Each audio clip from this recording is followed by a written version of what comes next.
I now give the floor to the distinguished representative of Andorra to introduce an address by the head of government. Merci, Monsieur. Thank you, Mr. President. I have the honor to introduce the pre-recorded statement of His Excellency Mr. Espot Zamora, Head of Government and the Principality of Andorra.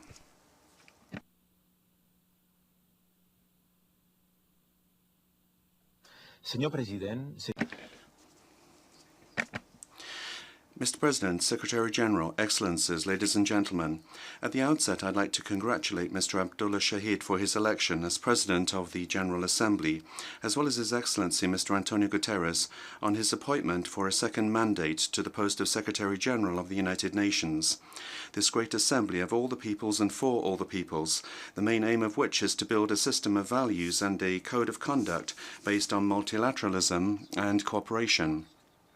We wish you every success during this new session, a session which we hope will be broadly characterized by economic and social recovery, a more humane and sustainable recovery, anchored in the conviction that solidarity must be the basis of our actions.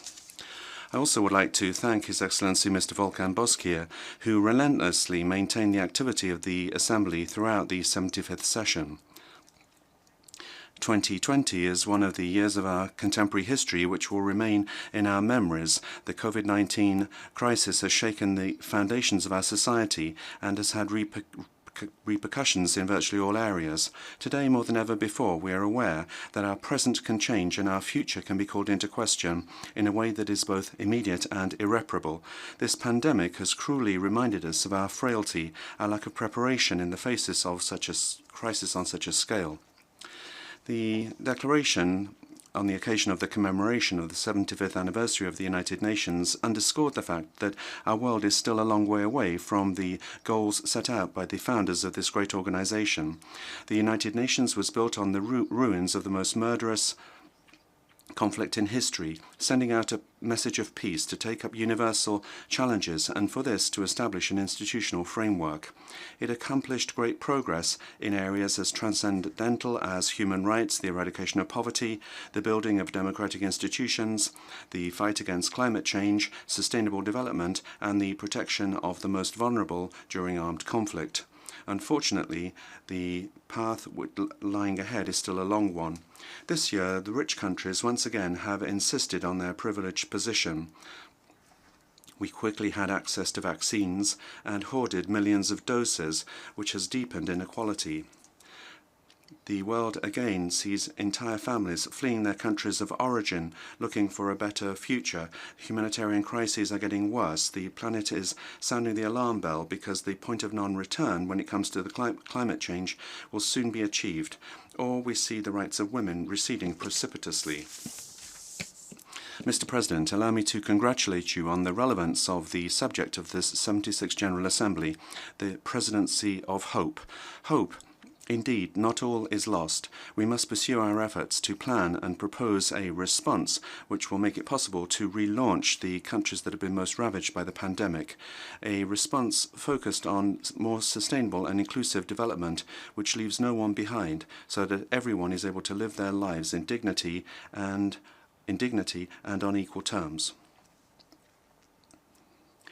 We call upon you for cooperation and mobilization of multilateral efforts, and that in respect of the founding values of the United Nations and in a spirit of inclusion. On the 20th and 21st of April last, Andorra hosted the 27th Ibero-American Summit of Heads of State and Government. The topic was Innovation in the Service of Sustainable Development, the 2030 Agenda, and my country, a country of 78,000 inhabitants, addressed a community of 670 million people. We had the possibility to assert the essential role of multilateralism, particularly in the face of challenges such as coronavirus and climate change, because no country, no state, however powerful it may be, can address a challenge of this magnitude without the participation of the rest of the international community. Throughout previous months, we've seen that the hope of arresting the spread of COVID-19 lies with vaccination. Vaccines are the most powerful tool that we have to fight this pandemic, but it will remain without effect unless all of the global population has access to them. That's why cooperation which exists between public institutions, the private sector, universities and research centres must also be applied to the distribution of vaccines. That's what I requested on the 21st of April. It's not acceptable that there is still such a difference in the level of vaccination between developed countries and developing countries. The World Health Organization has warned us that this attitude will lead to a catastrophic moral failure, and the pandemic will continue to thrive if we only partially apply the solution.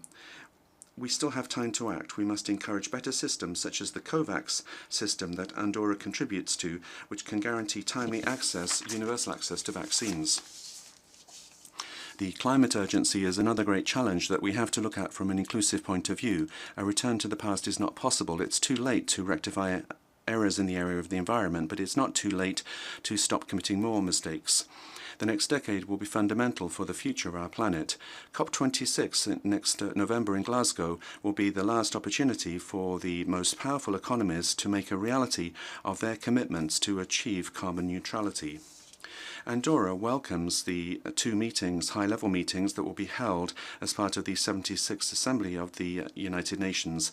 The Food Systems Summit, and Andorra will be participating in that, comes at a very good time. Production, distribution, and agricultural income, as well as patterns of consumption, have great consequences on human beings and their environment.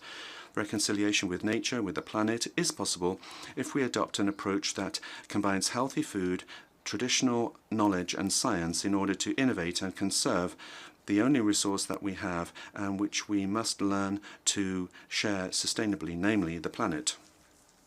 Andorra joined the global call to make SDG 2, eliminating hunger, an imminent reality. According to the report on food insecurity of the FAO and other agencies, hunger in the world and child obesity are increasing. These trends, at first sight total opposites, should make us think about the urgent need to reform our systems of food production and consumption in order to arrive at models and patterns of consumption that are more sustainable and more healthy.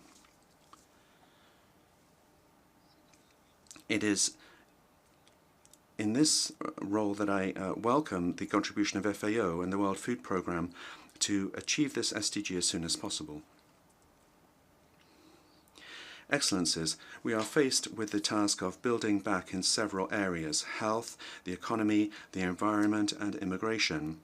Our models of working, mobility, and consumption themselves have been called into question.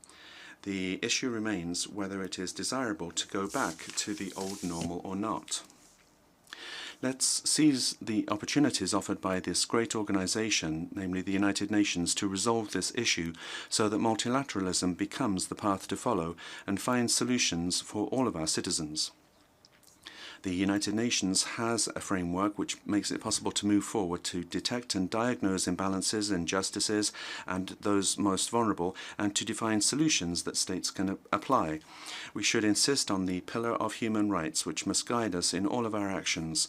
Andorra will provide, therefore, its support to the Secretary-General's proposal to convene a summit of the future. The preservation of peace and security is the raison d'être of this organization. It is one of its founding pillars. But I see, and with concern, that there is a worsening of humanitarian crises, particularly an increase in poverty, the onset of natural disasters, which are ever more frequent and devastating, and a reduction of international aid. Certain particular cases have been going on for years. The United Nations has mechanisms such as peacekeeping operations to alleviate these situations, but prevention, which is multi-dimensional, must be the main goal of our action, as well as the protection of the most vulnerable, as well as inclusion and equality. We've entered now into the 76th session. In the declaration adopted during the 75th anniversary of the United Nations, we reaffirmed our trust in this organization and in multilateralism. We know that we must act together and proactively, and that we must take up new challenges such as digital cooperation in order to leave no one behind, or integrate young people who are vectors of change.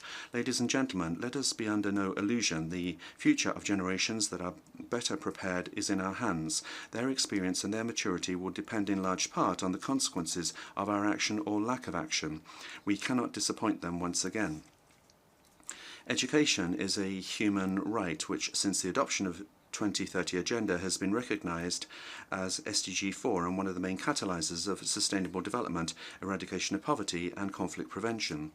Thanks to people power and communities and quality education, SDG 4 constitutes the best way to change societies and to protect the planet.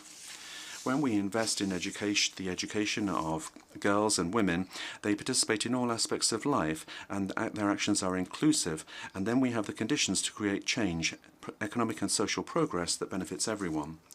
Equality, and in particular gender equality, requires the active participation of women, not only so that they have access to decision-making, but also so that their voice is taken into consideration and listened to carefully, whatever their situation or their condition. We have to define new relationships in order to put an end to patriarchal systems, which are a real hindrance for half of the population. The empowerment of women, which has speeded up, cannot stop. It cannot recede because of the pandemic. I would like to salute the work of UN Women and here congratulate its new Director General, Ambassador Sima Bajos. Andorra, for its part, will maintain our firm commitment in recent years to promote policies relating to gender equality. This can be seen in our legislation, which has designed a pioneering and ambitious system, the aim of which is to promote this equality and the fight against discrimination. Mr. President, Andorra has been part of the international community since 1993. We are a country that is with a small population, but Andorra has never used this as an excuse to refuse to respond to face our responsibilities, be they national or international challenges. In 2013, the highest representative of the United Nations came to Andorra for the 20th anniversary of our joining of the United Nations. The Secretary General of the United Nations, Mr. Ban Ki-moon at the time, stressed, and I quote, the dignity of the Andorran people, our pride in our history, our singular nature, and our solidarity. He asked Andorrans to go even further. We heard that call, and we have committed ourselves along this path. We are part of this community, and we must all assume the same responsibility. It's in this spirit that we are addressing in a mountain environment the climate crisis. Last August, all of the media reported on the conclusions of the most recent report of the Intergovernmental Group of Experts on Climate Change of the United Nations, which warned of serious consequences of climate change and of global warming. As I indicated previously, the countdown has begun. In the area of mitigation and adaptation to climate change, Andorra accepted the commitments of the Paris Agreement and is banking on the production of renewable energy and carbon pricing to reduce its carbon emissions and achieve carbon neutrality by 2050. We have a crucial project for biodiversity through our national strategy, and we want to become the first country considered as a biosphere reserve thanks to our model of balance between development and sustainability. We spare no effort in bringing about the energy transition and promoting renewable energy. We are reducing our energy dependence, and we subsidize programs relating to energy efficacy of buildings or electric mobility. The imminent entry into force of the carbon tax has also made it possible to considerably reduce the price of public transport. And shortly we will be approving a law on the circular economy, which will mean that we can move from a linear economy to a more efficient economic model, which will optimize the use of natural resources and reduce the environmental impact to ensure the use of natural products and resources that can be maintained as long as possible and therefore avoid losses, particularly material losses. Excellencies, the action of Andorra to alleviate the consequences of COVID-19 has always had the aim of guaranteeing people's health and preserving our health system. I'd like to thank neighbouring countries, France, Spain and Portugal, for their solidarity, which made it possible to distribute vaccines, as well as for the mechanisms of supply of the European Union and the WHO, and through the COVAX programme, thanks to which Andorra was able to administer complete vaccine doses to almost 75% of the population of 16 years or older. The economic of COVID-19 has had heavy consequences on our economy. We are extremely dependent on this tourism sector. The government has supported families, workers and companies. Following the pandemic, we have speeded up certain processes that we had already begun, and we have promoted others to rethink tourism as a sustainable vector of the economy and opening up our economy to new sectors. We are counting on a reopening that will make it possible to create stability, growth, and to diversify our economy and to create new jobs, to redirect public expenditure towards sectors that have a most diversifying effect, and concentrating particularly on policies that promote health, sustainability, knowledge, and innovation and human capital.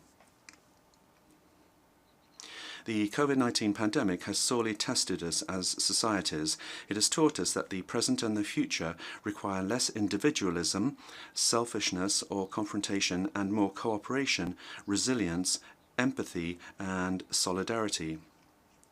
No country, no community has been able to address this pandemic without a concept of solidarity. Due to our vocation and given our nature, Andorra cannot allow itself to leave anyone behind. We will do everything we can to contribute with all of you to changing this world in accordance with the Agenda 2030 goals. It is with this message and by reiterating our commitment, clear commitment to multilateralism and the United Nations that we enter this 76th session of the General Assembly of the United Nations. I thank you.